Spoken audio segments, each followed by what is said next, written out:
Hi guys, I'm glad you're all here. Thank you very much for joining me today. Yeah, it's snowing. No school today. It's Monday, and they shut down the schools because of all the snow. It's supposed to snow all the way through tomorrow. So I'm going to be canning meatballs and meatloaf. I'm going to show you the meatballs first when I ordered jars from Walmart. I wanted wide mouth jars, and they substituted for the small regular size jars, and I like to use wide mouth for meatballs. So that's what I'm going to be doing.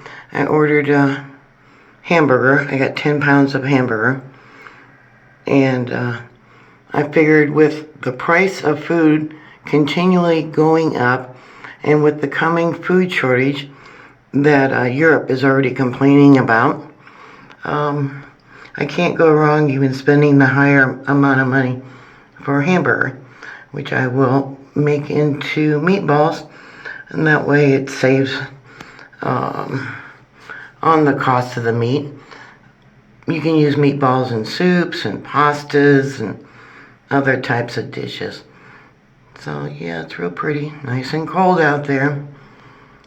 So for those of you that are complaining about the heat, yeah, here in South Dakota we got snow and school is closed. With the threat of hackers hacking our water supply systems, possibly poisoning us, I filter my water for my cooking. More than likely, my water department wouldn't notice it until after the water supply was hacked, and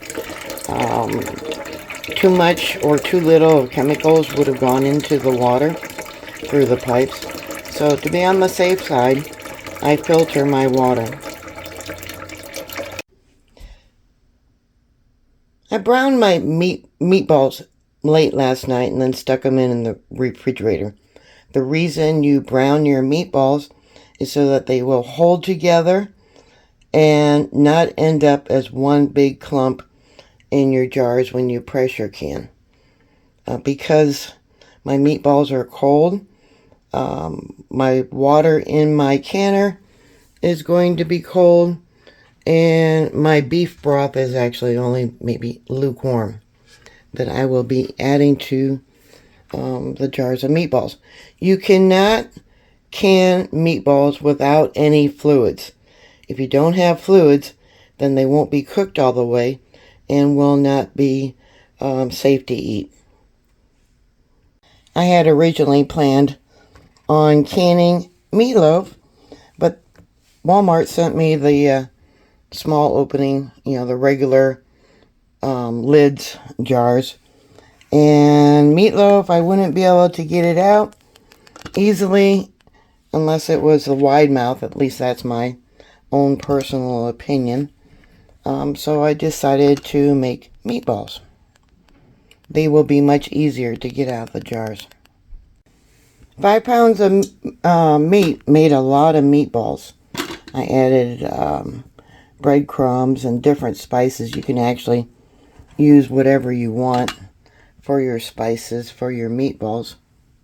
You can brown your meatballs either in the oven or on the stove in a frying pan, or even in the microwave.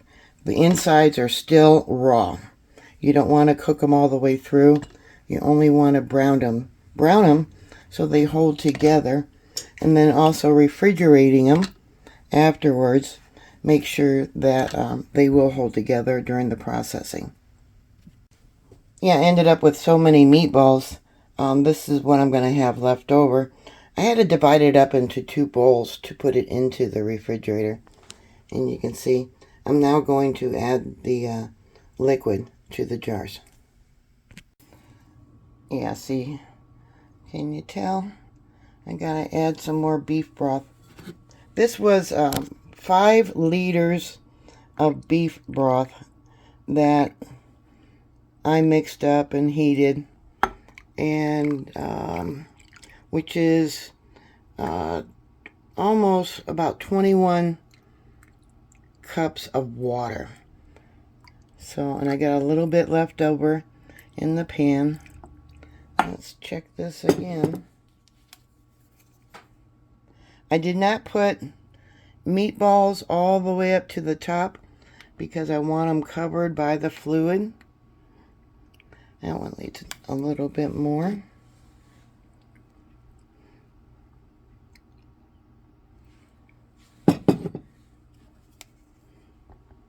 Yeah, I want them all covered in the fluids.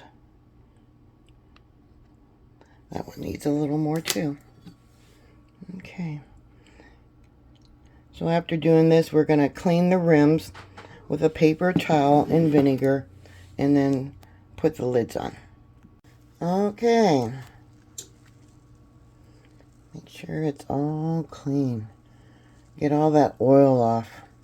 When I made meatloaf the other day, I didn't do a video on it. I want to do that.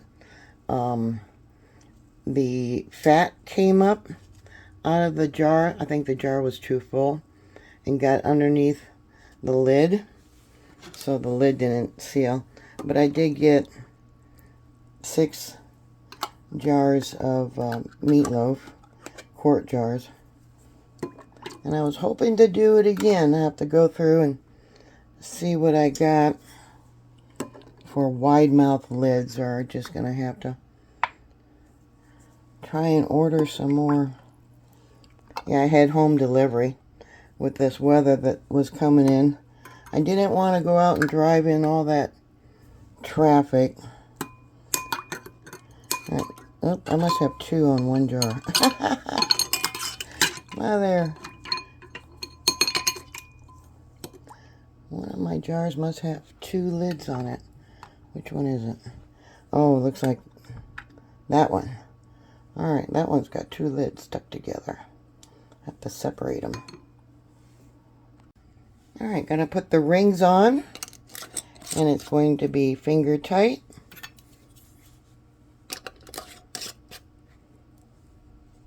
And because everything's cold, even the water in my pressure canner, I can just pick it up. And I don't need to use safety equipment for the heat. So we'll get them all in here. And then I'll put the lid on. Turn up the heat. Let it vent for 10 minutes. And then I'll put my weight on. And once it reaches 11 pounds, that's what is required for my elevation. Then I'll let it process for 90 minutes. Alright, canning lid is on the pressure cooker. I'm going to wait until this safety valve here and the one in the back pops up, and then we'll have hot steam coming out. And I'm going to let that vent for 10 minutes. And after it vents for 10 minutes, I'll put the weight on and wait for it to get up to 11 pounds and then start my timer for 90 minutes. Both safety valves are now up.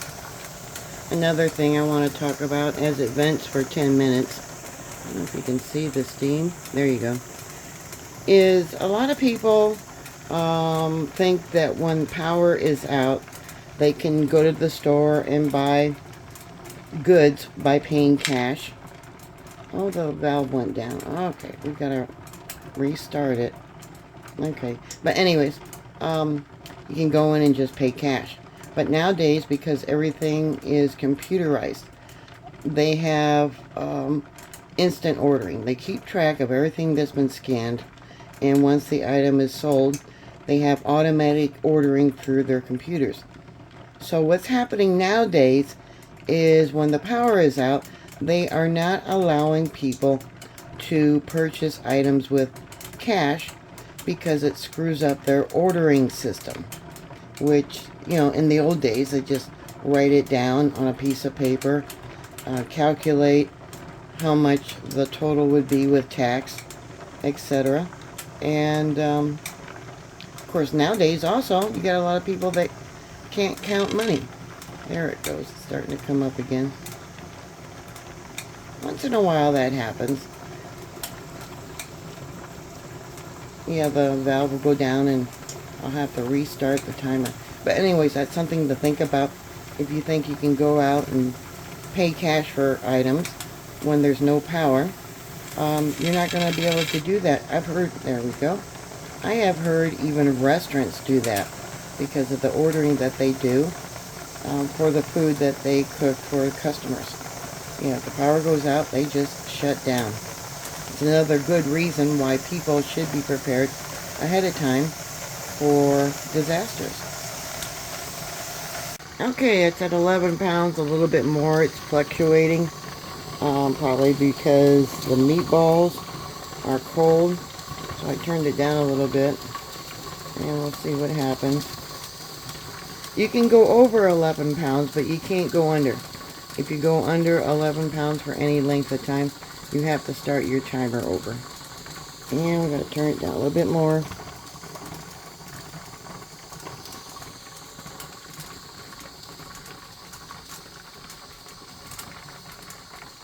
So we'll keep an eye on it. I never leave my pressure cooker unattended. I constantly keep an eye on it. I've never had any problems. I have bought an extra ring for the canning jar. You know, kind of prepping up for the future when you can't get stuff. And yeah, I'll be back in 90 minutes. Alright, my 90 minutes is up. Both safety valves have dropped down, so I can remove the weight. I always open it up away from me, and I'm going to wait 5 minutes before I open it and then remove the jars of meatballs.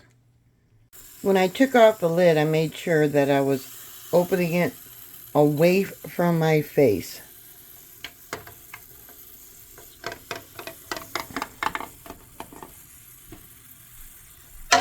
Oops. You can see it's still boiling.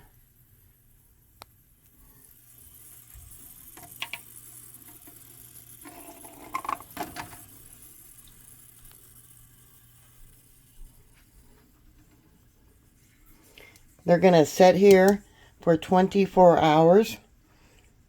And after that, I'll remove the rings, wash the lids, label them, and keep them in a cool, dark location. So it looks like they all held together real well. They didn't fall apart or anything like that. If you have any more suggestions, some little tips to save time, please put it down below. It cost about $2.50, I calculated, for each quart jar of meatballs. And that's a lot cheaper than between $6 and $7 that you can spend buying them ready-made there in the store.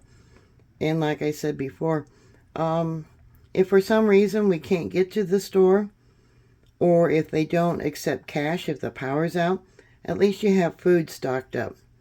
You can barter with it, maybe trade for some silver or gold. I don't know if you'd take cash money in trade. You know, one day our dollars might be worthless. Get cash, I wouldn't recommend, but gold and silver might be a good trade. Anyways, yeah, put your comments down below. Thank you very much for watching. Please like, please share, please thumbs up my videos, and I'll talk to you later. God bless you. Bye.